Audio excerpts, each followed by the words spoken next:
la mère de clan du 11e cycle lunaire.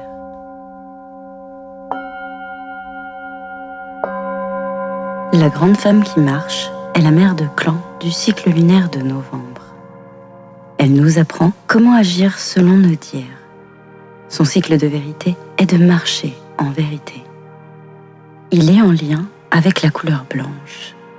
À travers le blanc, nous apprenons le magnétisme et comment utiliser correctement l'autorité et la volonté. Cette mère enseigne aux enfants de la Terre à guider par l'exemple au lieu d'insister pour que le groupe suive un leader. Elle nous montre comment transformer les situations de la vie en nous impliquant dans l'action sans dépendre d'autres qui agiraient pour nous. La grande femme qui marche nous forme à devenir fiers de nos œuvres par l'estime de soi et non par le sentiment d'être important. Elle nous montre que plus nous affinons nos aptitudes personnelles, plus nous sommes heureux avec nous-mêmes. Elle sait que les actes parlent bien davantage que les mots et que, lorsque nous sommes des exemples vivants de notre philosophie, nous cheminons dans notre vérité personnelle. Quand nous avançons ainsi, il est inutile d'avoir peur de ce que les autres pensent de nous. La réputation est basée sur l'intégrité et la connaissance de soi, pas sur l'opinion des autres qui peuvent être jaloux ou manquer de sécurité intérieure. La grande femme qui marche nous enseigne que c'est à travers nos relations au grand mystère et à la vie que nous connaissons et honorons notre véritable soi et notre esprit. La 11e mère de clan protège le gouvernement de soi et garde les chemins nouveaux. Elle nous révèle la valeur de diriger par l'exemple, d'être le meilleur de soi et d'explorer tous les choix. Elle nous montre aussi l'importance de l'innovation. S'il y a une façon plus appropriée ou plus efficace de réaliser quelque chose, la grande femme qui marche appliquera les idées nouvelles à sa marche terrestre pour voir comment cette nouvelle façon de faire l'accompagne dans sa marche de vérité. Par sa médecine d'évaluation des idées nouvelles, elle a acquis le droit d'être la mère de l'innovation. Cette inventivité ne trahit pas les traditions du passé, mais ajoute plutôt de nouvelles vérités à ces traditions et donne ainsi aux anciennes voies des ancêtres un nouveau potentiel de croissance. Cette mère de clan, qui est aussi la mère de la persévérance et de la ténacité, nous apprend la valeur de la santé. Les besoins de notre corps physique et la pratique d'exercice pour le renforcer font partie de son enseignement. Marcher avec grandeur et dans la vérité s'illustre par notre capacité à être gracieux et à trouver le centre de gravité dans notre forme humaine. Pour cela, nous devons utiliser la souplesse naturelle du corps humain. La grande femme qui marche nous montre que nous devons être suffisamment souples pour permettre aux autres de suivre leur propre chemin. Un esprit sain va soutenir la santé du corps.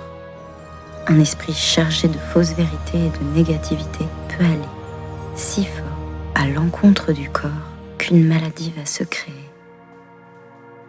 La grande femme qui marche nous enseigne à honorer les besoins de notre corps en équilibrant l'activité physique, nos particularités, une nourriture saine, un sommeil régulier et l'hygiène. La grande femme qui marche nous apprend aussi qu'il nous faut persévérer et que notre but est atteint lorsque le corps est en bonne santé. L'endurance vient de ce que le corps est traité avec soin. Pour persévérer de manière correcte, elle nous enseigne à être tenace en nous servant de toutes les forces de santé dont nous disposons, en adaptant nos comportements, en ayant recours à l'introspection et aux facultés de l'esprit pour faire face avec détermination aux défis que nous rencontrons. La grande femme qui marche nous montre comment garder les yeux fixés sur notre objectif, nos pieds sur le chemin et la vérité dans nos cœurs, sans jamais attendre qu'un autre fasse les choses pour nous.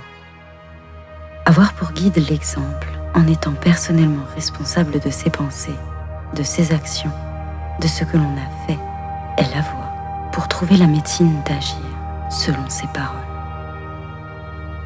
Le défi sera de consentir à lâcher notre peur d'agir, mais aussi de trouver l'équilibre entre activité, repos, relaxation et retour à soi.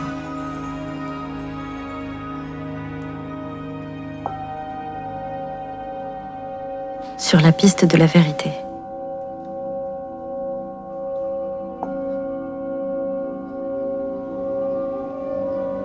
La grande femme qui marche entendait le bruit du vent qui déferlait contre ses tempes et les coups de tonnerre résonnaient dans son cœur, faisant vibrer tout son corps. Elle vit l'estompe de verre sur la clairière qui marquait l'entrée de la forêt. En pénétrant sous les arbres, elle ralentit un peu son allure. Elle esquivait avec agilité les ronces sans casser de petites branches, ni déranger le sous-bois. Rapidement, elle traversa en silence l'épaisse étendue boisée à la poursuite de son but. Les pépiments de ceux qui ont des ailes s'arrêtèrent soudain et la grande femme qui marche se trouva stoppée, comme suspendue dans le silence. Lorsque son cœur ralentit enfin son rythme à tout rompre, elle put entendre le faible, presque imperceptible bruit d'un gros animal tout près de là. Elle fit attention pour se retourner et releva la tête pour regarder vers la cime des arbres. Son regard croisa celui d'yeux à l'éclat doré et perçant. Le gros chat était perché sur la robuste branche d'un sycomore, prêt à sauter sur elle. La grande femme qui marche rassembla tout son courage pour ne pas détourner les yeux de ce regard ancré sur elle, montrant par là son courage naturel, même confronté à la bravoure d'une lionne des montagnes. Pour une raison inconnue, la lionne s'assit tout bonnement et, sans plus manifester d'intérêt pour la femme au-dessous, entreprit de se lécher les pattes et de lisser son pelage. La grande femme qui marche n'allait pas rester là à attendre la suite. Elle déguerpit par l'espace qui s'ouvrait devant elle et continua son chemin en grande hâte. Elle retrouva bientôt sa foulée, qui permettait à son corps de garder l'équilibre à partir de son centre de gravité. Sans que son pied heurte ou écrase de brindilles, elle avançait comme si elle flottait sur le sol de la forêt primitive. Elle coupa à travers les broussailles et se tailla un chemin jusqu'à un sentier parsemé de violettes sauvages et de fraises, à l'orée de la forêt qui bordait un petit cours d'eau. La grande femme qui marche traversa les ruisseaux en 3 enjambées, éclaboussant d'eau tout autour d'elle et bondissant souplement sur la colline de l'autre côté, couverte de verges d'or et de trèfles rouges.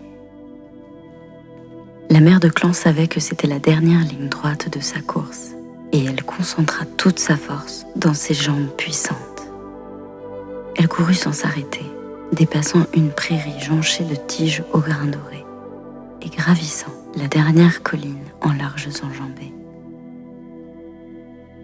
Monter la pente était difficile, mais la mère de la persévérance fit face au défi en changeant son allure et en respirant plus profondément, malgré sa poitrine qui lui faisait mal, pour inciter son corps à s'ajuster au nouveau rythme de la fin du parcours. Quand la grande femme qui marche arriva au sommet, elle fut accueillie par les visages ébahis de ses amis du clan de l'eau, la tribu avec qui elle avait passé l'hiver. Ils comptèrent alors un quart du temps du trajet de Grand-Père Soleil à travers la nation du ciel, avant qu'un autre coureur n'apparaisse. La course était un jeu d'été qui développait camaraderie et compétition constructive, et que la mère de clan utilisait là pour enseigner au clan de l'eau l'endurance et la persévérance. La nuit venue, alors qu'ils étaient rassemblés autour du feu sous les étoiles qui scintillaient, leur ventre rassasié par un festin, la grande femme qui marche saisit l'occasion pour les instruire. Elle était connue pour s'exprimer en peu de mots. Les membres du clan de l'eau l'écoutèrent donc avec attention. Elle leur parla de l'intérêt de diversifier leur chemin dans la forêt, de trouver de nouvelles façons d'aborder leurs tâches habituelles et leur expliqua de quelle manière elle s'y prenait pour gagner une course. Elle repérait le trajet et traçait un nouveau parcours, plus court, qu'elle empruntait lors de l'épreuve. Maintenant que les lunes d'été et du temps des semences étaient passées, elle s'offrait à expliquer aux humains du clan de l'eau comment elle arrivait à se déplacer sur n'importe quel terrain sans déranger la moindre feuille. Les chasseurs et traqueurs n'étaient pas certains qu'une femme puisse leur apprendre le savoir-faire qui leur était habituellement enseigné par des hommes. Mais la mère de clan avait gagné la course et par conséquent, le pari de battre tous les hommes engagés dans la compétition. Très surpris, les hommes commencèrent à la regarder autrement. Quelques-uns se réjouissaient même qu'elle puisse leur enseigner de nouveaux savoir-faire qui les mettraient sûrement en bonne place au Festival des Moissons, au rassemblement de tous les clans de leur tribu pour rendre grâce pour la récolte abondante. La grande femme qui marche travailla avec les hommes du clan de l'eau pendant toute la période des lunes d'été. Ils passèrent du temps à observer chaque jour sa façon de faire pour acquérir de nouvelles compétences. Elle leur montra comment exécuter au mieux la plupart des activités qu'elle devait faire. Elle leur montra comment l'antilope, lorsqu'elle est pourchassée dans les plaines, se sert de sa grâce et de son sens de l'équilibre pour bondir à travers les hautes herbes. Ses élèves s'entraînèrent à rebondir sur la pointe des pieds, ce qui leur donnait une autre démarche lorsqu'ils couraient. En ayant recours à la médecine de l'antilope, qui est la grâce, promptitude et engagement, ils s'entraînèrent ensemble à marcher sur des troncs d'arbres couchés qui risquaient de rouler, ce qui les obligeait à ajuster leur équilibre à chaque pas. Les hommes du clan de l'eau découvrirent que leur centre de gravité était dans les hanches. Ils apprirent à utiliser leur vision intérieure pour rendre leur corps plus léger en se voyant eux-mêmes comme des antilopes qui pouvaient s'élancer. On aurait presque dit voler dans les airs pour atterrir légèrement et sans bruit. La grande femme qui marche continua son entraînement en leur enseignant l'art de changer sa foulée, la manière d'utiliser l'intention de se propulser, la compréhension des rythmes du corps en mouvement, ainsi que la façon d'explorer des lieux. À aucun moment, la mère de clan n'essaya de montrer qu'elle était supérieure aux hommes. Dans son rôle d'enseignante, elle ne cessait de les encourager et de soutenir leurs efforts. Elle s'assurait aussi que personne ne se moquait de ceux qui avaient le courage de s'essayer à apprendre quelque chose de nouveau. La grande femme qui marche montra à tout le clan qu'une action peut être 2 fois plus efficace lorsque le nouveau savoir-faire a été affiné. Même les plus petits imitèrent leurs aînés en trouvant de nouvelles façons de participer aux travaux nécessaires à une vie de camp harmonieuse. La mère de l'innovation se réjouissait quand des jeunes découvraient de nouvelles manières d'être productifs, aussi bien que lorsqu'ils inventaient de nouveaux jeux accessibles à tous les enfants. Les femmes exultaient de voir leurs hommes revenir aux huttes à chaque coucher de soleil, avec le sourire et plein d'assurance, grâce à ce qu'ils avaient accompli pendant la journée. Du fait que chacun des membres du clan se préparait aux compétitions du grand rassemblement, il n'y eut qu'elle pour remarquer que les ragots et les propos mesquins avaient cessé. Comme chacun était à l'œuvre, ils étaient tous heureux et n'avaient ni désir ni temps à gaspiller en de vains bavardages. La grande femme qui marche avait travaillé dur pour préparer le clan de l'eau à ces jeux de la fête du ralliement de leur tribu. Les talents de la mère de la persévérance furent payants, car le clan de l'eau sortit gagnant, marquant de beaucoup sur les autres clans étonnés. Pour la remercier de ses efforts, les hommes du clan de l'eau lui offrirent un cheval. La grande femme qui marche fut profondément touchée par ce geste parce que les chevaux étaient rares en ces temps-là. La plupart des clans ne comptaient guère qu'une douzaine de chevaux pour plus d'une centaine de personnes, la majeure partie de leurs biens et bagages étant portés par leurs chiens fidèles. La mère de clan décida d'accepter le cadeau et prononça quelques mots concernant la médecine du cheval. Elle expliqua au clan de l'eau que le pouvoir de la médecine du cheval était dans le bon usage de ses dons, talents et capacités. Le cheval enseignait à ceux des 2 jambes à équilibrer les dons des mondes visibles et invisibles. Comme le cheval, ceux à 2 jambes avaient appris à être sur la terre, mais aussi dans le souffle du vent. Quand les 2 mondes se rejoignaient, l'équilibre était atteint, ce qui permettait aux humains de voir la beauté de l'esprit qui vit et travaille à travers leur forme physique. Dans cette harmonie, pouvoir physique et pouvoir spirituel étaient en unité. Le cheval enseignait à utiliser la volonté, l'endurance, l'autorité et les talents d'une manière convenable. sans en abuser, ni en mésuser. La grande femme qui marche remercia les hommes du clan pour leurs cadeaux, et elle rendit grâce au grand mystère pour cette série de succès et pour les nouvelles compétences qu'ils avaient acquises. Elle était particulièrement reconnaissante du fait qu'ils aient lâché leur peur d'apprendre et d'entreprendre, car cette peur les aurait détournés de la victoire dans les jeux. La lune des feuilles rousses arriva, apportant bien d'autres enseignements au clan de l'eau. Après les moissons et les récoltes de nourriture sauvage dans la forêt, le clan se prépara pour l'hiver qui venait. La joie de la victoire maintenait le clan dans une énergie productive et personne n'avait oublié les manières innovantes d'accomplir les tâches. La mère de clan percevait un changement qui la troublait. Cette transformation subtile n'était pas notable pour les membres de son clan, mais en tant que gardienne de la façon de guider les hommes, elle avait conscience que quelque chose allait de travers. Il fallait éclaircir la situation et y remédier. C'est pourquoi la grande femme qui marche observa et attendit continuant ses propres activités en silence, jusqu'au moment opportun. Mère Nature avait donné aux feuilles des arbres les couleurs brillantes du coucher de soleil. Elle avait amené aussi les premières gelées qui signalaient l'approche de l'hiver. La grande femme qui marche partit dans la forêt pour se retrouver seule. Elle voulait examiner les solutions qui s'offraient à elle pour aider les enfants de la terre à traverser les changements qu'elle percevait et qui pouvaient les détourner d'un comportement juste envers la vie. En effet, les disputes avaient recommencé entre les femmes. Les hommes étaient mécontents et, entre les enfants, les prises de bec avaient remplacé la camaraderie d'avant, du temps des lunes jaunes de l'été. La grande femme qui marche s'allongea sur un lit de feuilles aux couleurs chaudes pour que la lumière du grand-père soleil vienne réchauffer sa peau. Ce moment exceptionnel d'inactivité et de réflexion l'amena dans un état de conscience subtile où elle se trouva à chevaucher dans les vastes plaines d'un paysage donné par le rêve. Plus son corps devenait une extension vivante de son coursier, plus le galop se faisait rapide. La grande femme qui marche penchait la tête en avant. Ses cheveux se mêlaient à la crinière de son compagnon à quatre pattes, dont le nom était « Cours avec les vents ». Ensemble, ils galopaient à travers les steppes d'herbes dorées balayées par le vent, et elle exhortait les talons d'une légère pression des genoux.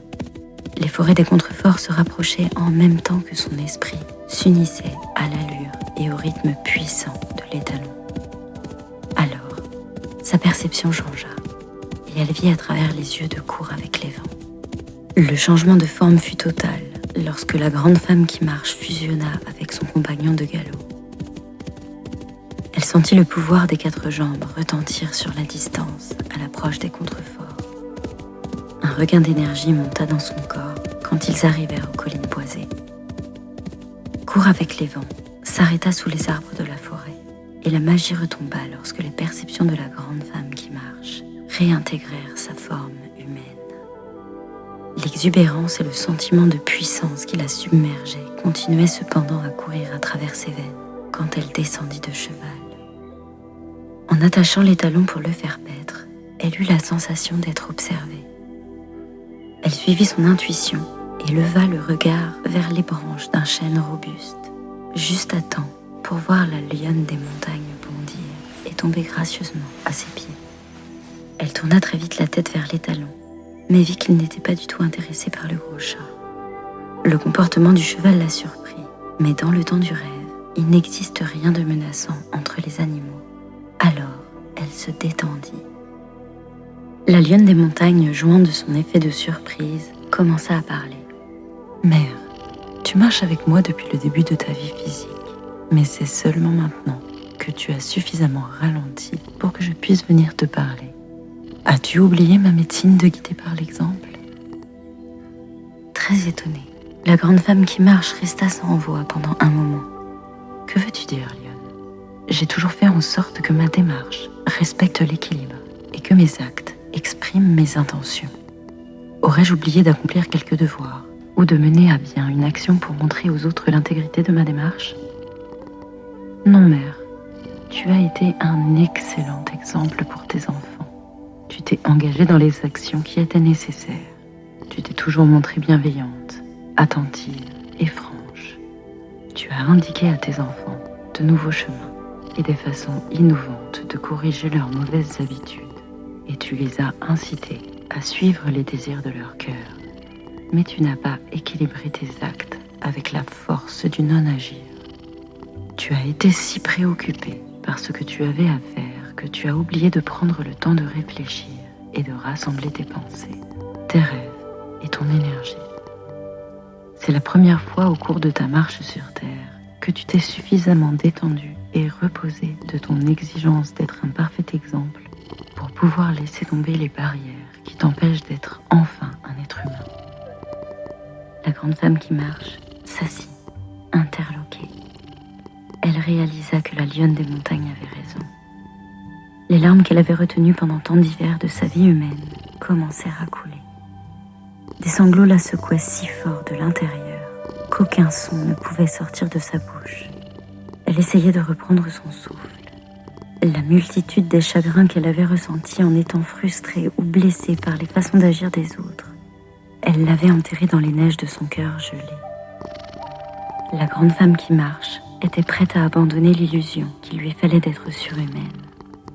Dans ses efforts pour se présenter comme un exemple impeccable, elle avait enfoui ses besoins humains en ne s'occupant que de ce qu'il y avait à faire.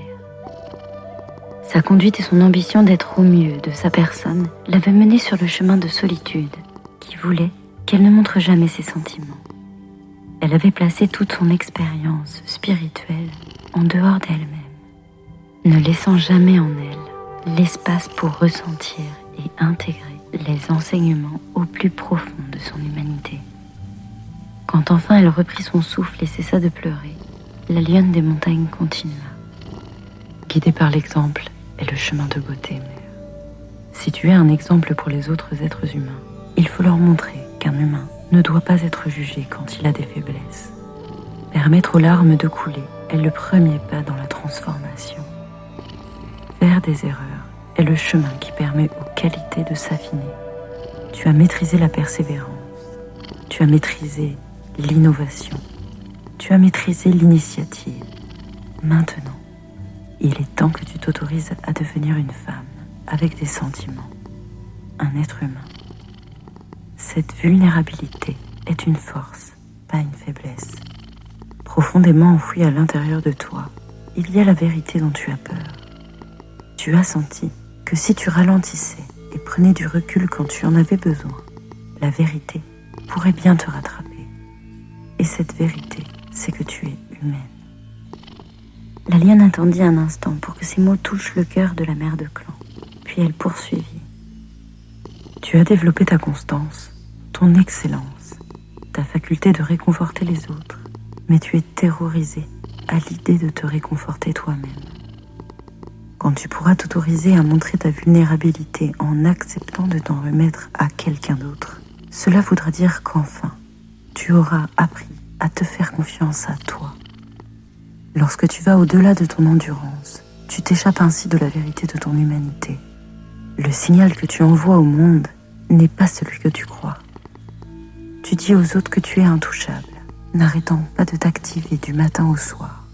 Tu as peur de la tranquillité, parce que tu as peur d'affronter les critiques de ton ombre. Cette part d'ombre aimerait tant te raconter que tu n'es pas digne de repos ni de plaisir, ou d'une vie qui rassemblerait autour de toi de véritables amis qui respectent ton humanité et un compagnon compréhensif qui t'aimerait pour qui tu es et non pas pour les choses que tu accomplis.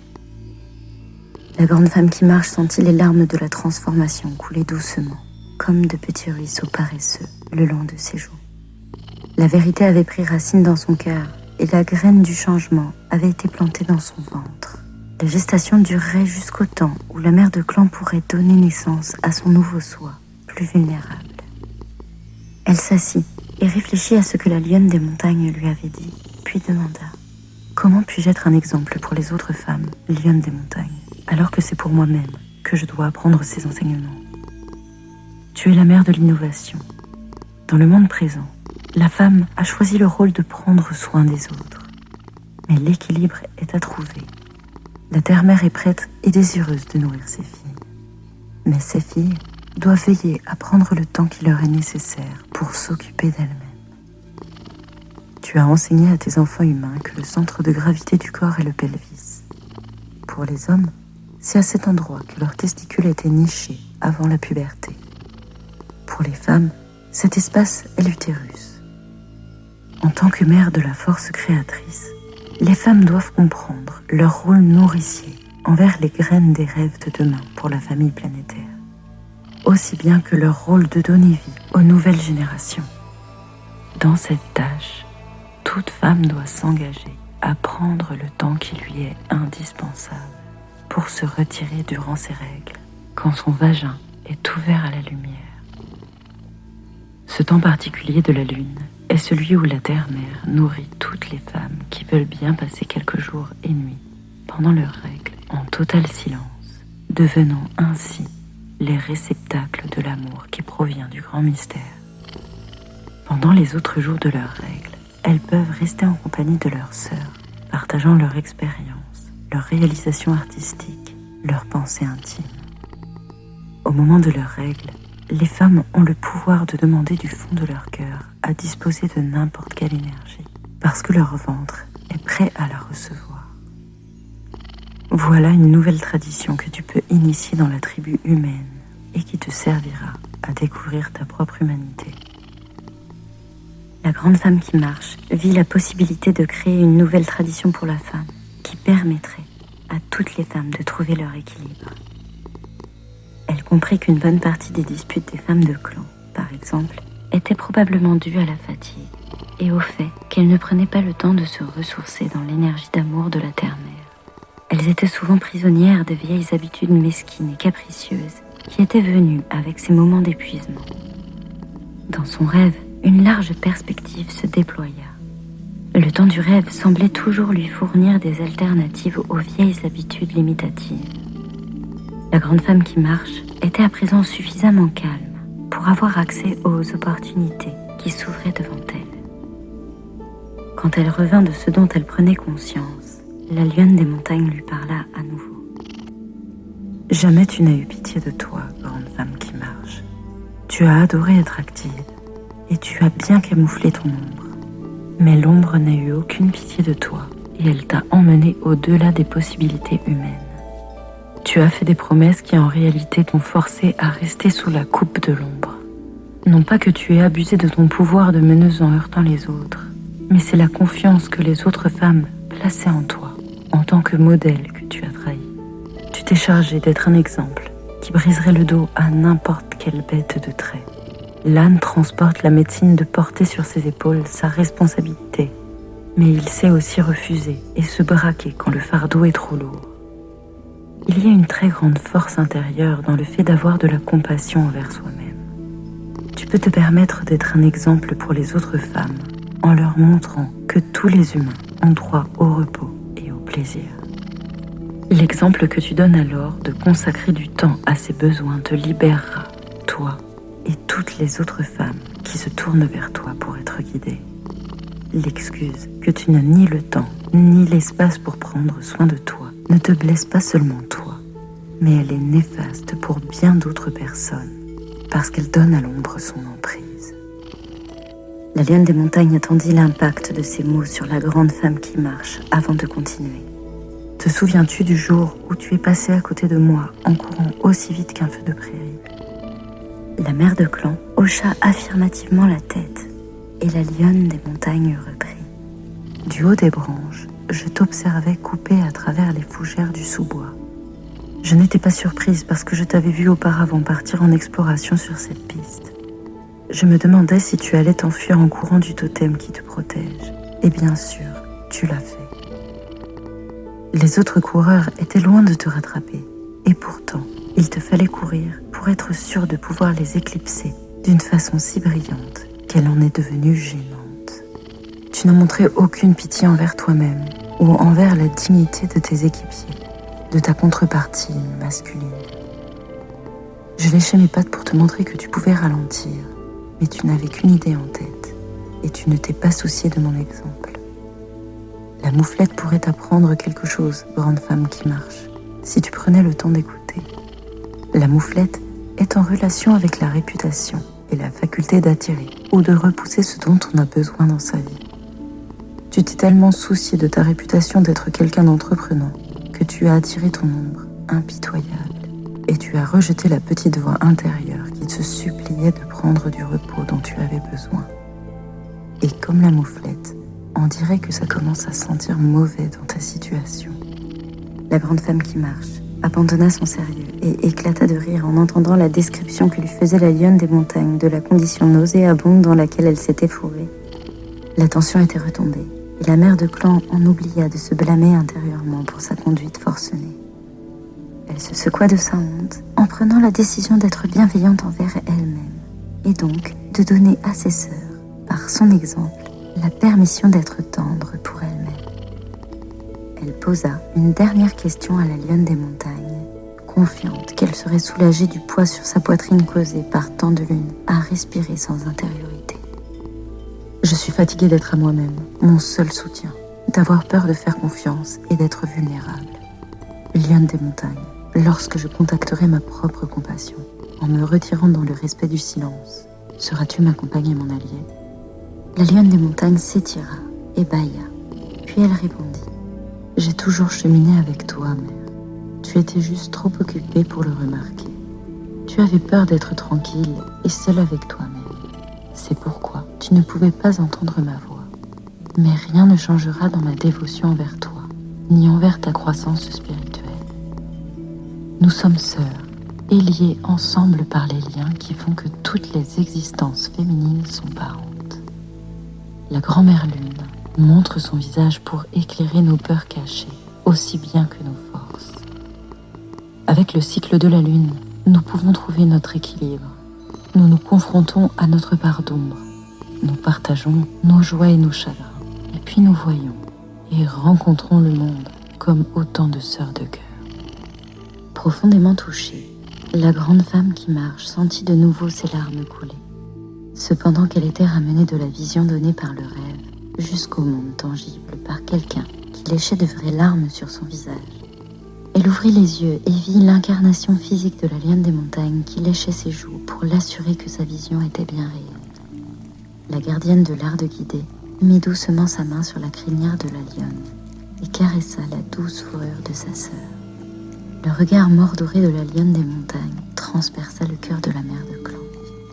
La dernière barrière s'effondra quand celle-ci vit la douceur et la vulnérabilité de son propre visage se refléter dans les yeux de la lionne. C'était le visage du soi compassionné qui se trouvait réconforté par un animal sauvage qui l'enseignait. La lionne des montagnes posa une patte sur la grande femme qui marche, la forçant à respirer l'air qu'elle avait retenu par appréhension.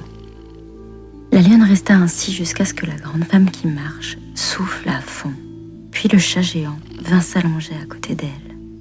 La mère de clan prit la plus profonde inspiration qu'elle ait jamais prise depuis de nombreux hivers, et elle sentit la force vitale exploser à l'intérieur d'elle, apportant une sensation nouvelle de confort et de détente à son corps fatigué, émotionnellement éprouvé. Elles restèrent couchées l'une contre l'autre, jusqu'à ce que la face ronde de grand-mère lune apparaisse là-haut, sur le manteau pourpre de la nation du ciel.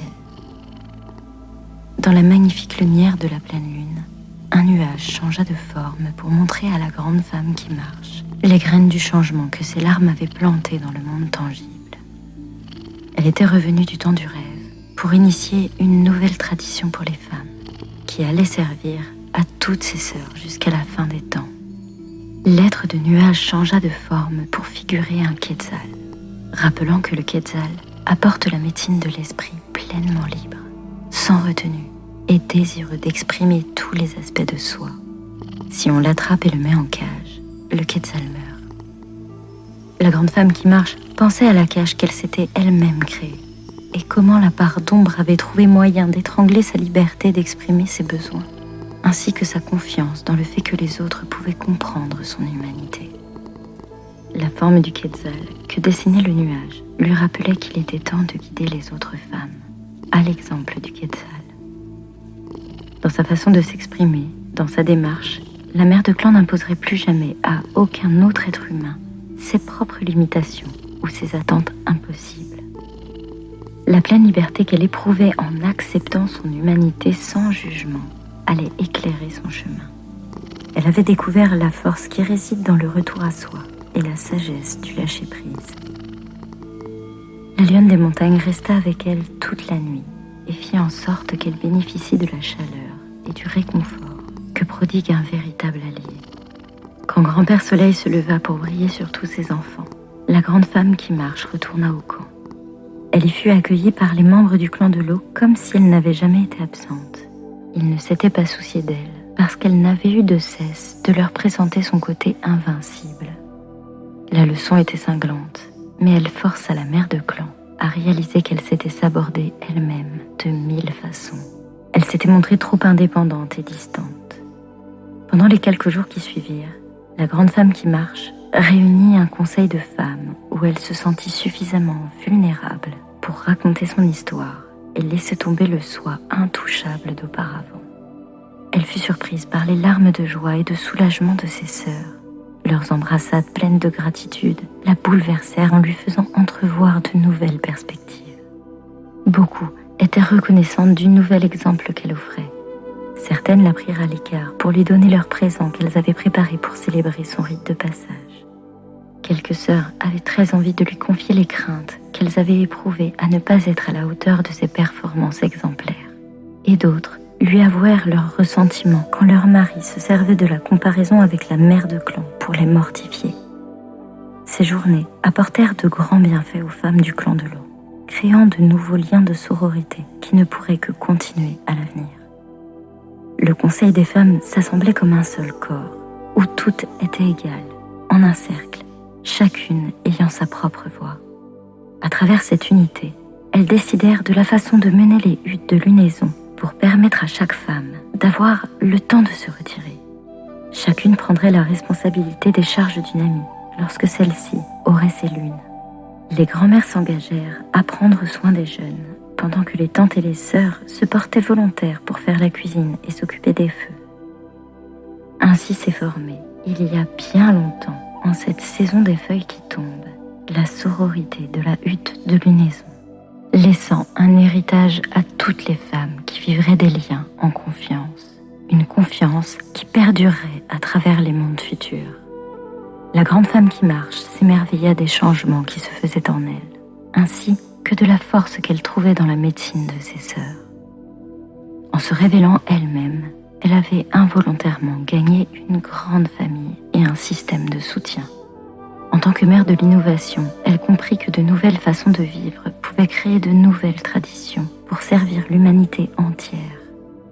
Elle chanta un chant de gratitude à la Terre-Mère et à la Grand-Mère Lune, comprenant pour la première fois peut-être ce qu'était d'être un guide solide et en même temps qu'une femme vulnérable.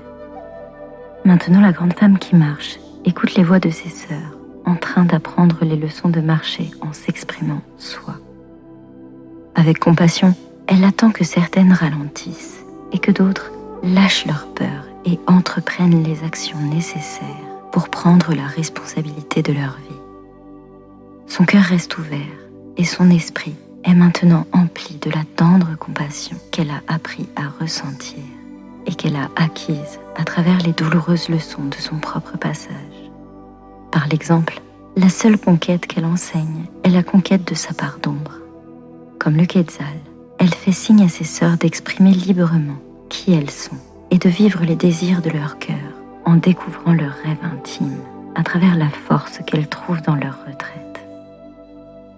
La grande femme qui marche souffle partout à l'oreille des femmes que toutes les sœurs et la Terre-Mère sont disposées à nourrir et à soutenir toute femme désireuse d'honorer son droit à être et qui en prend l'engagement vis-à-vis d'elle-même.